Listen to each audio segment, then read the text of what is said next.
નમસ્કાર મિત્રો, વિડીયોમાં તમારું સ્વાગત છે। જી હા મિત્રો, અત્યારે હાલ મોટા અને મહત્વના સમાચાર સામે આવી રહ્યા છે। તો મિત્રો, સમાચારમાં વાત કરીએ તો સુરત શહેરમાં હાલ રોગચાળાનો વ્યાપક કહેર જોવા મળી રહ્યો છે। છેલ્લા 15 દિવસમાં રોગચાળાના કારણે 10 દર્દીઓના મોત નીપજ્યા છે, જે ચિંતાજનક સ્થિતિ સૂચવે છે। શહેરની સિવિલ હોસ્પિટલ સહિત ખાનગી હોસ્પિટલોમાં પણ તાવ, ઝાડા, ઉલટીના કેસોથી ઉભરાઈ રહ્યા છે। આ પૈકી 3488 દર્દીઓને દાખલ કરવાની ફરજ પડી હતી। દાખલ થયેલા મોટા ભાગના દર્દીઓ તાવ, ઝાડા અને ઉલટી જેવી સમસ્યાઓથી પીડાઈ રહ્યા છે। દર્દીઓને આ વિક્રમી સંખ્યાના કારણે સિવિલ હોસ્પિટલના ઓપીડી અને વોર્ડમાં દર્દીઓની ભીડ જોવા મળી રહી છે। પરિસ્થિતિ એટલી ગંભીર બની છે કે વોર્ડની બહાર બેડ મૂકીને દર્દીઓને સારવાર આપવામાં આવી રહી છે।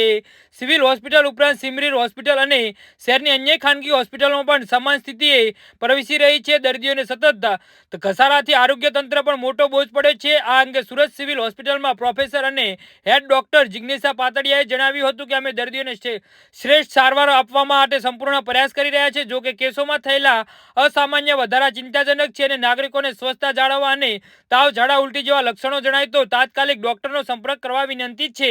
જી હા મિત્રો, તો આના વિશે તમારું શું કહેવું છે તો નીચે મારી કમેન્ટ બોક્સમાં જરૂરથી જણાવજો અને અમારી યુટ્યુબ ચેનલને સબસ્ક્રાઇબ કરવાની ભૂલ